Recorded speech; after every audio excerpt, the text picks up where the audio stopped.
kasih tepuk tangan sekali lagi buat Tuhan. Yes, silakan duduk Bapak Ibu Saudara sekalian.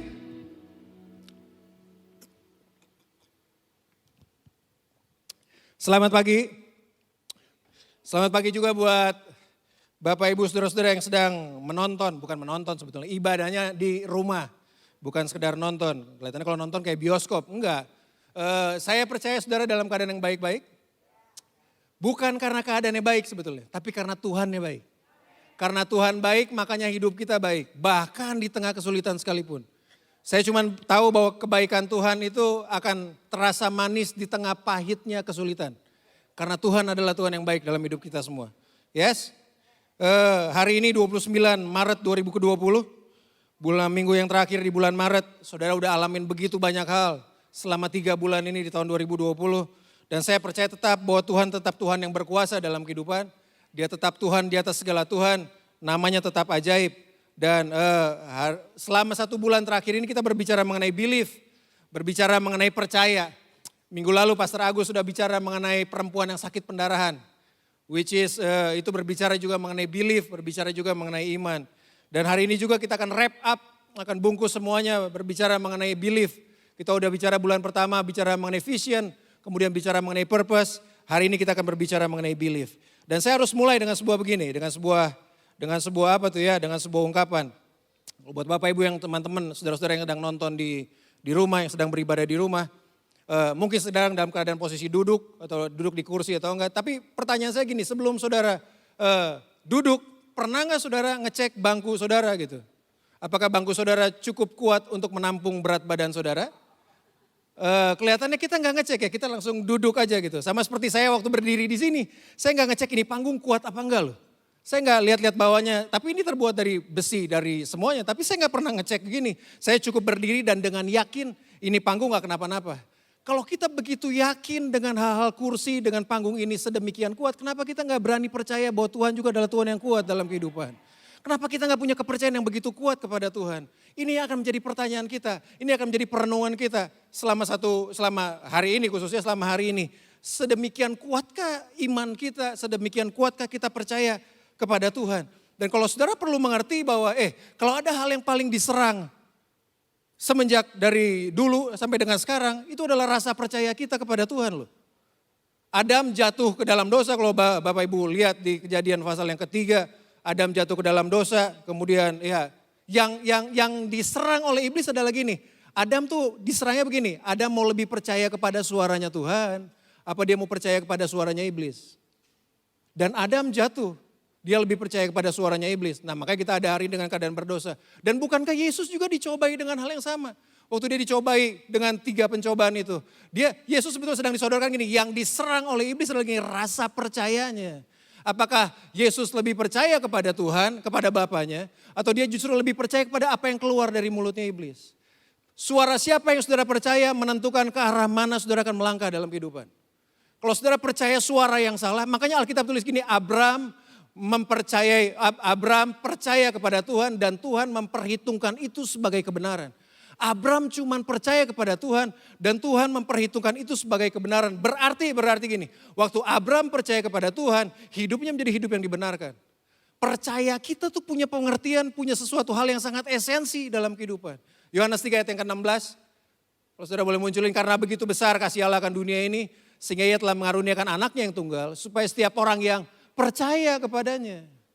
Enggak dibilang bahwa setiap orang yang berbuat baik kepadanya, atau setiap orang yang ngasih, yang melayani kepada, tapi setiap orang yang percaya. Kalau percaya berarti punya hal yang sangat fundamental, percaya adalah hal yang sangat mendasar dalam kehidupan. Dan itu yang diserang oleh iblis habis-habisan. Semenjak dari Adam dan Hawa dan sampai pada hari ini. Our belief, percaya kita kepada Tuhan itu yang diserang. Matius pasal yang ke-11 ayat Lukas pasal yang ke-18 ayat 15 sampai ayat ke-17. Saya mau sharing ini aja buat saudara pada pagi hari ini. Dan Bapak Ibu yang di rumah juga, saya percaya juga Tuhan ada di sana. Sanggup untuk berbicara buat saudara, sanggup untuk memulihkan dengan kita, memulihkan kehidupan saudara. Karena salah satu namanya Tuhan adalah dia adalah omnipresence, Allah maha hadir. Enggak dibatasi ruang dan waktu. Saudara mau sendirian sekarang juga atau saudara masih dengan life group saudara, dengan keluarga saudara, he is there. Dia ada di sana, dia bersama dengan saudara. Kalau dia ada di sana, sesuatu akan terjadi dalam kehidupan saya dan saudara. Lukas pasal 18 ayat ke-15 sampai 17, ayat yang simple. Yang Yesus lakukan, yang Yesus buat dalam perjalanannya selama dia di bumi. Lukas 18 ayat ke-15 sampai yang ke-17. Maka datanglah orang-orang membawa anak-anaknya yang kecil kepada Yesus supaya ia menjamah mereka. Melihat itu murid-muridnya memarahi orang-orang itu. Tetapi Yesus memanggil mereka dan berkata, biarkanlah anak-anak itu datang kepadaku dan jangan kamu menghalang-halangi mereka. Sebab orang-orang yang seperti itulah yang mempunyai kerajaan Allah. Ayat yang ke-17. Aku berkata kepadamu, sesungguhnya barang siapa tidak menyambut kerajaan Allah seperti seorang anak kecil, ia tidak akan masuk ke dalamnya. Ayat yang ke-17 sekali lagi, aku berkata kepadamu, sesungguhnya barang siapa tidak menyambut kerajaan Allah seperti seorang anak kecil, ia tidak akan masuk ke dalamnya. Ini kisah berbicara bagaimana Yesus memberkati anak-anak. Jadi waktu anak-anak datang, ada orang tua yang nyuruh anak-anaknya datang pada Tuhan Yesus. Dan pada saat itu murid-muridnya larang. Dan Yesus bilang begini, biarin anak-anak itu datang kepadaku. Dan Yesus menarik sebuah pelajaran yang sangat penting. Yang saya dan saudara harus perhatikan ini dengan sungguh-sungguh. Menjalani kehidupan kita selama kita ada di dunia. Ayat yang ke-17 Yesus berkata gini nih. Ayat yang ke-17 tadi. Aku berkata kepadamu, sesungguhnya barang siapa tidak menyambut kerajaan Allah seperti seorang anak kecil, ia tidak akan masuk ke dalamnya. Barang siapa tidak menyambut kerajaan Allah seperti seorang anak kecil, ia tidak akan masuk ke dalamnya. Boro-boro menikmati kerajaan sorga, masuk aja enggak. Jadi ada sebuah prinsip yang Yesus sedang sodorkan buat saya dan saudara. Ya apalagi di hari-hari terakhir ini. Prinsip nomor 1 berbicara mengenai ini poin penting untuk menjadi seperti seorang anak kecil. Bukan bobocahen, kata bahasa Jermannya.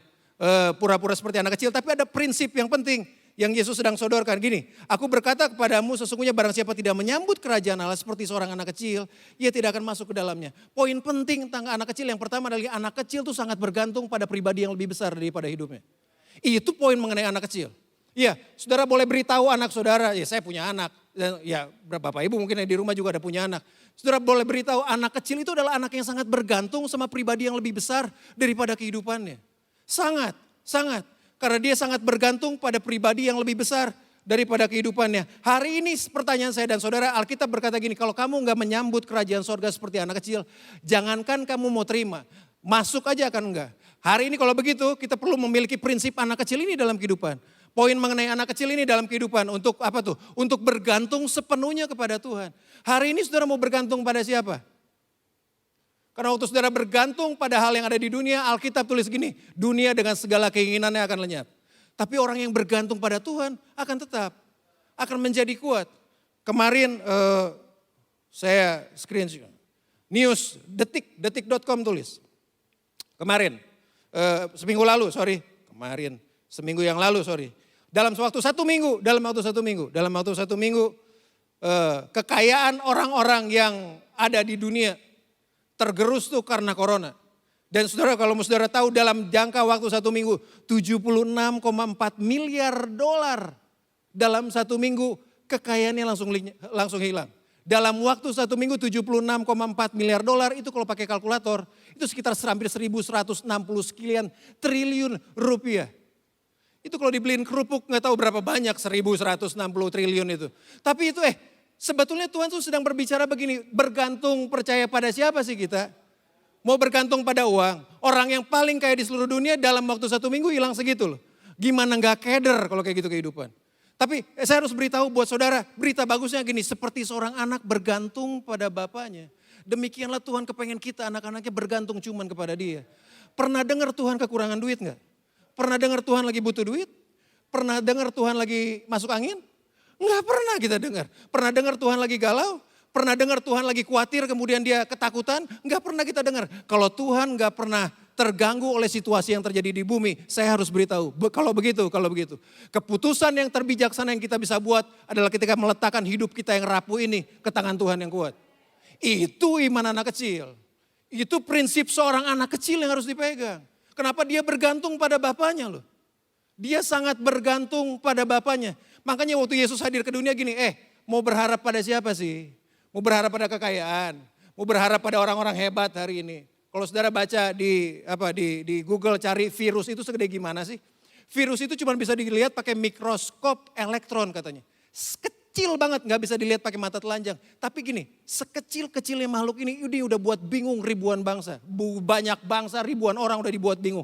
Untuk hal yang kecil sekalipun yang ada di dunia, seluruh bangsa sedang dibuat bingung. Makanya Tuhan cuma ngomong gini, bergantunglah sama Tuhan. Cuman dari Dia tempat kita berkuat. Kekuatan kita tuh datangnya daripada Tuhan dan bukan daripada yang lain. Prinsip untuk masuk dalam kerajaan sorga, bertindaklah, berlakulah seperti seorang anak kecil. Yang selalu bergantung pada Bapaknya. Bukankah Tuhan berkata bahwa Tuhan adalah gembalaku, takkan kekurangan aku. Sekalipun kita berjalan dalam lembah kekelaman, Tuhan selalu menyertai kehidupan kita. Seringkali kita mempertanyakan kasihnya Tuhan kepada kita. Seringkali kita tanya, Tuhan kau ada di mana? Tuhan ada di tempatnya. Yang jadi pertanyaan, kita ada di mana?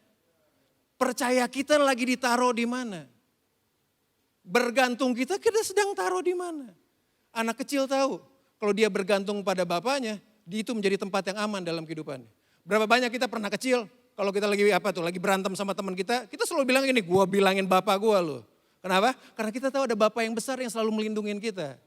Itu prinsipnya. Hari ini, sampai hari-hari ke depan, saya berdoa biar kiranya kita adalah orang-orang yang memegang erat tangannya Tuhan. Orang-orang yang bukan berpegang pada apa yang ada di dunia, tapi berpegang kuat pada apa yang ada tangannya Tuhan.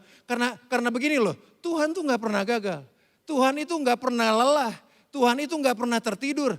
Tuhan itu gak pernah kehilangan kekuatan. Kalau Tuhan kayak begitu modelnya, waktu kita berpegang erat pada kehidupan, kita boleh make sure, kita boleh pastikan bahwa hidup kita akan berjalan sesuai dengan apa yang menjadi kehendaknya Tuhan dalam kehidupan. Poin pertama adalah seorang anak adalah orang yang sangat bergantung pada pribadi yang lebih besar dari kehidupannya.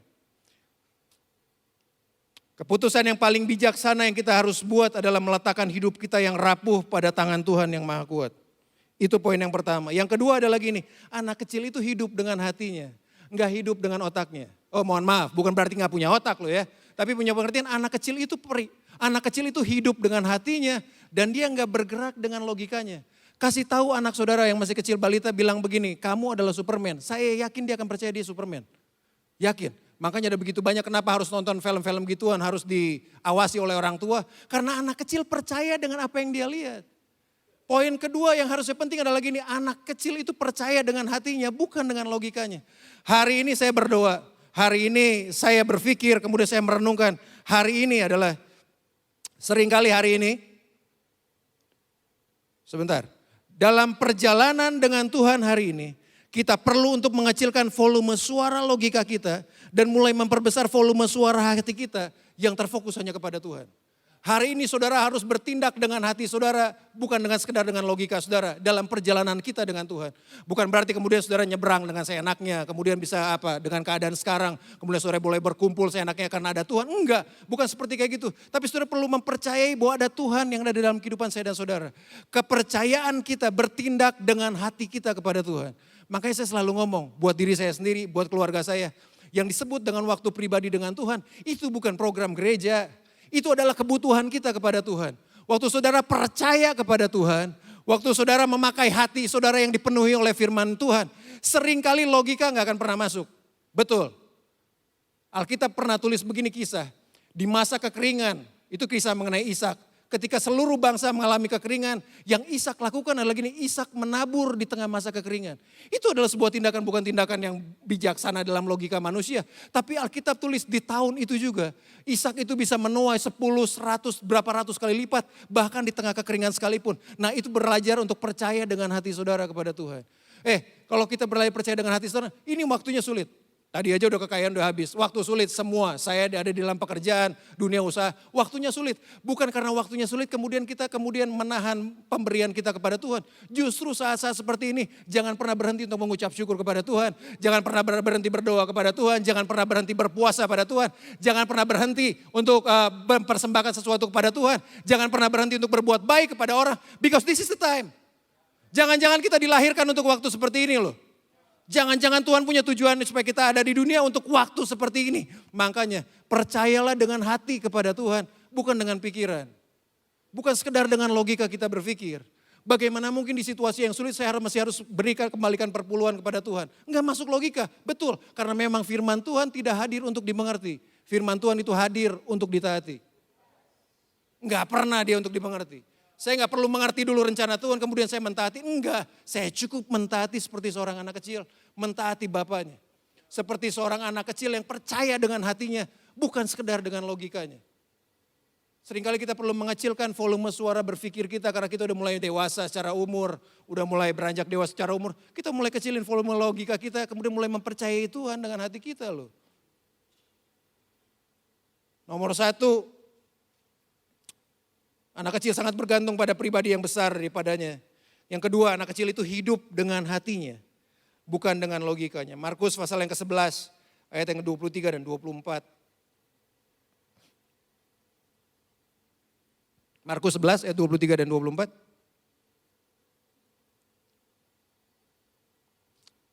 Aku berkata kepadamu, Yesus berkata kepada kita, sesungguhnya barang siapa berkata kepada gunung ini, beranjaklah dan tercampaklah ke dalam laut, asal tidak bimbang hatinya, tetapi percaya bahwa apa yang dikatakannya itu akan terjadi, maka hal itu akan terjadi baginya. Ayat yang ke-24.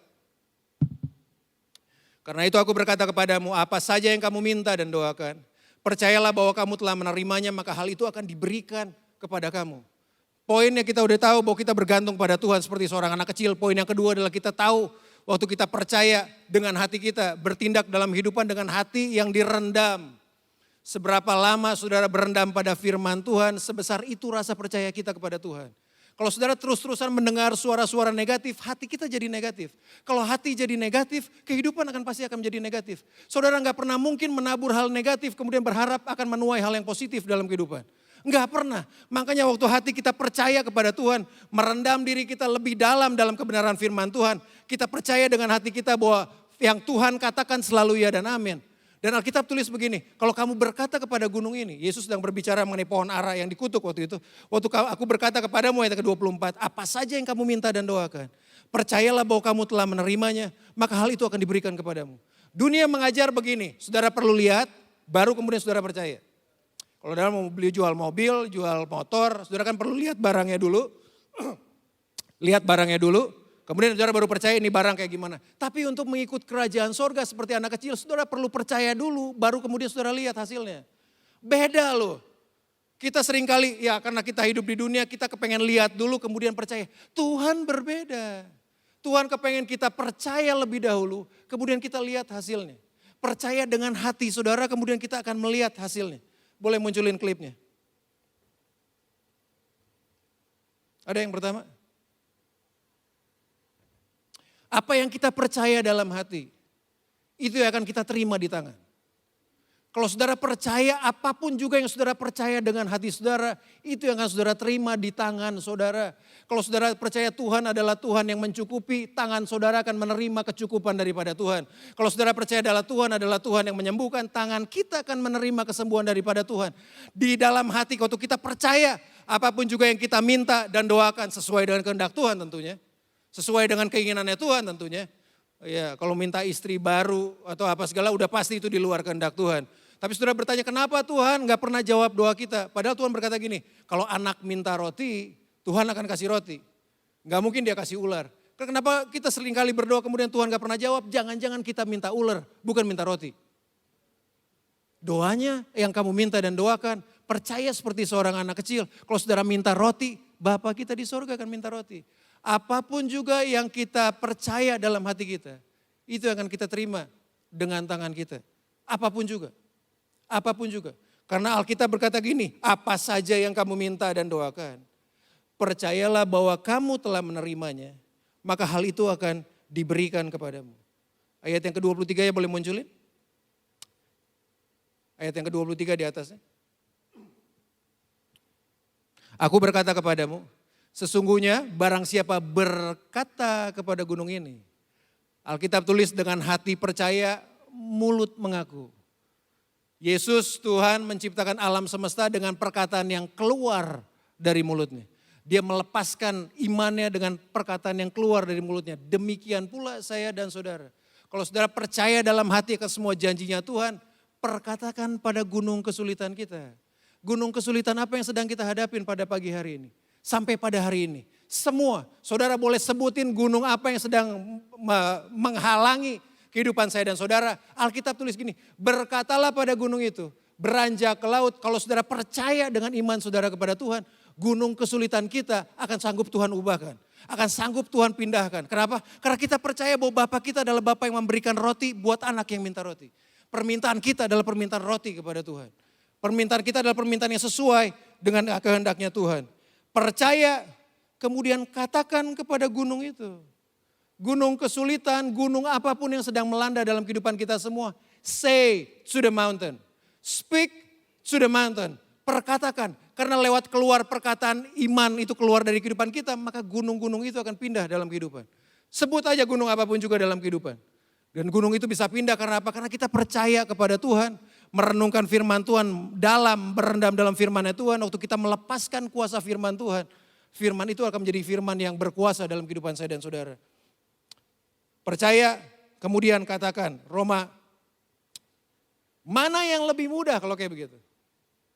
Untuk Tuhan percaya kepada saya, apa saya percaya kepada Tuhan? Boleh munculin? Mana yang lebih mudah kalau kayak gitu? Saya percaya kepada Tuhan atau Tuhan percaya kepada saya? Harusnya jauh lebih susah Tuhan percaya kepada saya loh. Tuhan percaya kepada kita, orang-orang yang seringkali jatuh bangun dalam dosa, orang-orang yang seringkali mengingkari Tuhan, orang-orang yang seringkali ya mungkin begitu banyak mengecewakan hati Tuhan. But God trusts you anyway. Tapi Tuhan kan tetap percaya kepada kita kan. Tuhan tetap percaya kepada Bapak Ibu yang lagi ada di rumah loh. Apa buktinya? Bapak Ibu masih hidup. Itu berarti bahwa Tuhan percaya kepada kita. Kalau Tuhan mengambil bagian yang tersulit untuk percaya kepada kita, harusnya kita mengambil bagian yang mudah untuk meletakkan kepercayaan kita kepada Tuhan. Harusnya adalah seperti itu. Seperti seorang anak kecil yang percaya kepada bapaknya yang kuat. Seperti seorang anak kecil yang bergerak bukan dengan sekedar dengan pikirannya. Tapi bergerak dengan hati yang penuh dengan kebenaran firman Tuhan. Hati yang percaya kepada Tuhan. Sebesar itu pula yang akan kita dapatkan dalam kehidupan. Ambil apa yang menjadi bagian kita dalam hidup. Ambil apa yang menjadi porsinya kita dalam hidup untuk mempercayakan hidup ini kepada tangannya Tuhan. Yesaya pasal yang ke-26. Ayat yang ketiga. Dan ayat yang keempat. Yesaya 26. Yang hatinya teguh, kau jagai dengan damai sejahtera. Sebab kepadamulah ia percaya. Jangan dipindahin. Yang hatinya teguh, kau jagai dengan damai sejahtera. Sebab kepadamulah ia percaya. Waktu saudara percaya kepada Tuhan, Alkitab tulis gini, waktu kita percaya kepada Tuhan dan pada kebenaran firman-Nya, hati kita menjadi hati yang teguh loh.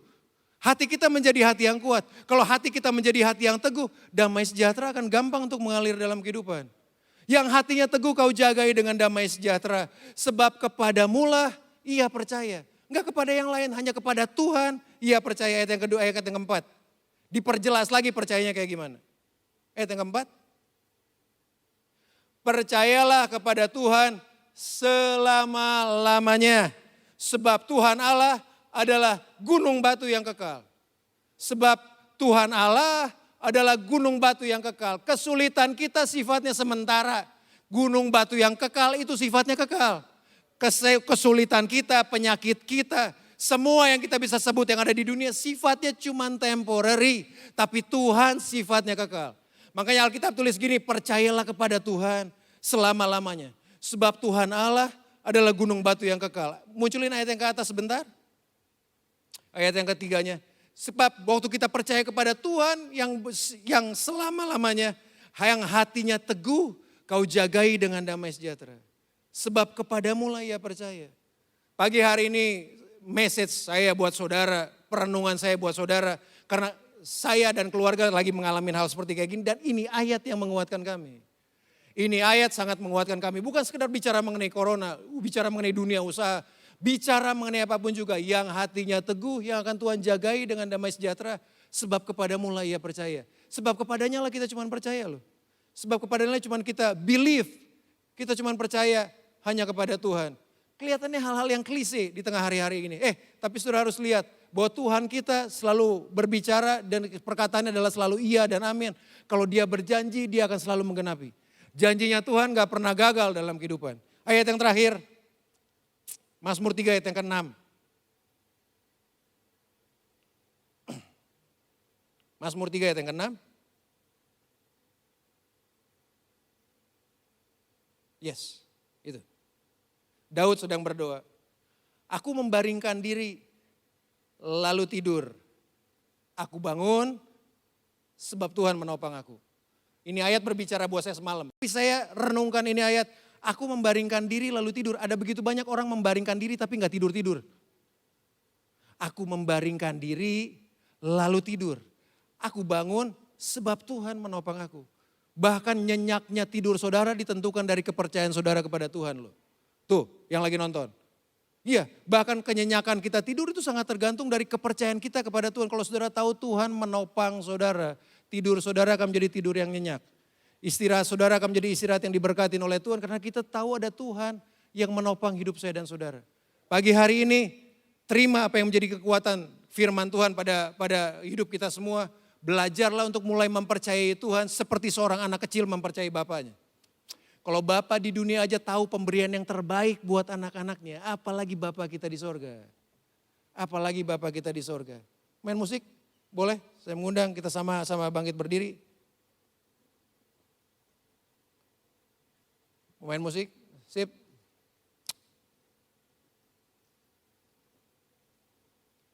Kita nyanyikan sebuah pujian dan saya akan akhiri dengan kayak begini nih.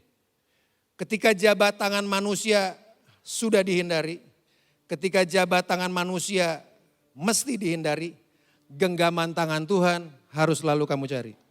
Ketika jabat tangan manusia saat ini sudah dihindari, genggaman tangan Tuhan harus selalu kamu cari. Mari datang pada Tuhan pada pagi hari ini, berseru berserah, berkomitmen kembali untuk mengembalikan hidup kita kembali pada jalurnya Tuhan, pada pimpinannya Tuhan. Terima kasih Tuhan Yesus. Terima kasih Tuhan. Mari yang di rumah juga sama-sama kita datang pada Tuhan. Dengan keluarga, dengan life group yang ada. Mari kita hampiri Tuhan pada pagi hari ini karena Tuhan kita gak pernah meninggalkan kita. Tuhan kita selalu dekat dengan kehidupan kita. Tuhan kita gak pernah jauh dari hidup kita. Mari kita datang pada tangan Tuhan. Genggaman tangan Tuhan itu yang harusnya kita cari buat hari-hari ini dalam kehidupan. Terima kasih Tuhan Yesus, terima kasih Tuhan. Terima kasih Bapa, terima kasih Tuhan. Thank you Jesus. Terima kasih Tuhan Yesus. Kami sangat bergantung padamu Tuhan pada pagi hari ini. Kami sangat bergantung.